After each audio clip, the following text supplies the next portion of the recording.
Hey there, this is Jay.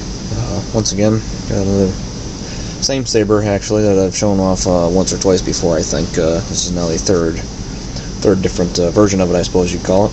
This is my personal Chrome Saber X for experimental. Just wanting to play around with and experiment with new setups and LEDs and such. Its current configuration now runs a Petite Crouton version 1.6, which has the provisions for a flash-on clash and the RICE or RICE online computer graphics user interface for changing your settings. This still is blue.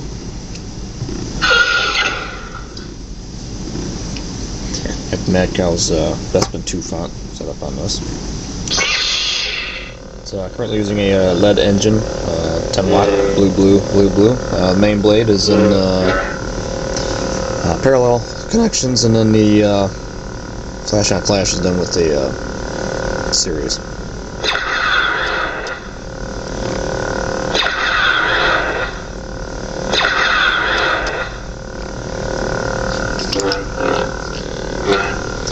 Change the switch. There's a green ring. Also made some changes to the rear sleeve. I had to take the hole and actually turn this into a slot, mainly because I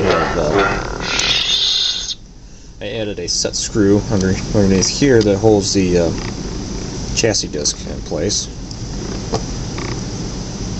The soundboard is mounted to. Another modification I did to this, and the reason I had to change that to a hole from a hole to a slot was I couldn't put this on, put the switch on, then put this on, and then tighten the set screw. So back here, Mega Bass speaker from the custom Saber shop. And here we have a 7.4 volt removable lithium-ion 14500 pack. And right here is the rice port.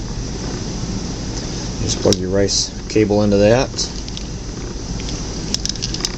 Turn the Saber on. Open up the program first, then turn the Saber on. And it's kind of cool. You can adjust your blade flicker settings and sensitivity without having to dismantle the lightsaber, which is what I've had to do in the past, because the soundboard, and this is mounted right here, and accessing the SD card. You can't do it from back here, and you really can't do it from the front either, depending on which way you orient your board, because you have the auxiliary switch here and recharge port right there. And now there's also two sets of quick connectors for the main blade. So there's not a whole lot of room up in front for that either.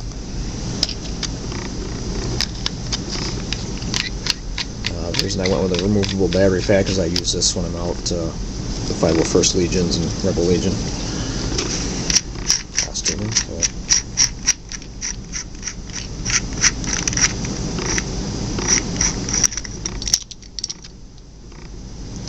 That's the only thing I had that would fit in there for a focusing lens. It's a new style for a Rebel, so it works pretty well. There's connections. And you can see all the stuff in the way. You can't even see the soundboard.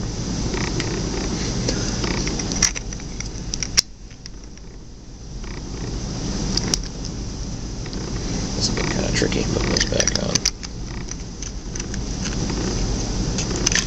That holder doesn't quite fit. I don't know a lot of the other ones.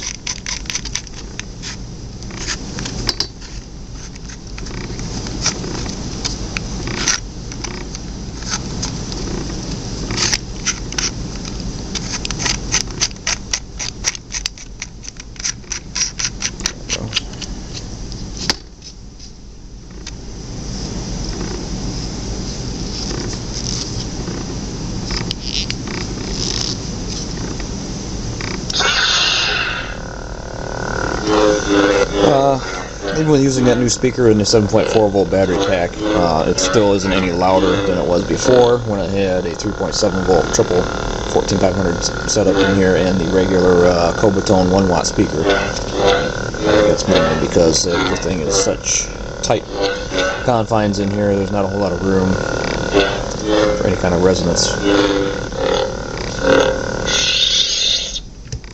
Just for comparison's sake, let's put another one in there next to it.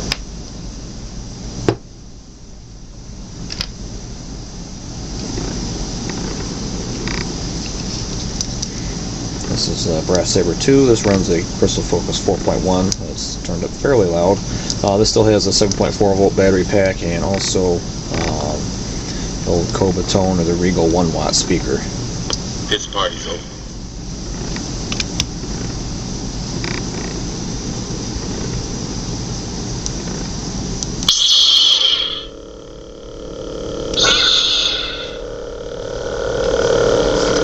Now this one's a little bit louder, not by much.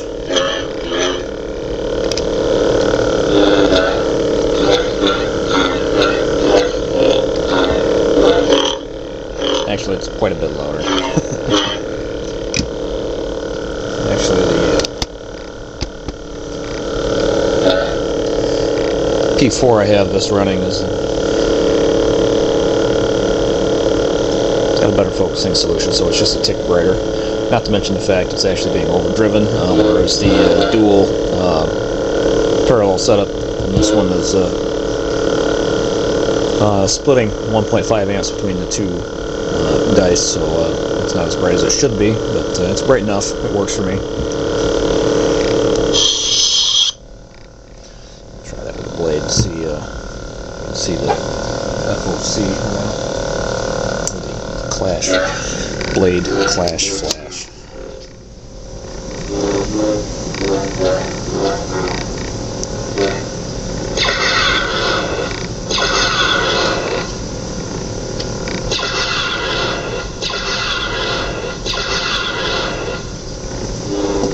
It's a little dim towards the tip. A lot better feeling all of it. Now with us using the 14500 pack, I probably figure I'll get maybe an hour or so out of it before it dies. That's okay. I can make up a couple more and actually be able to just change it.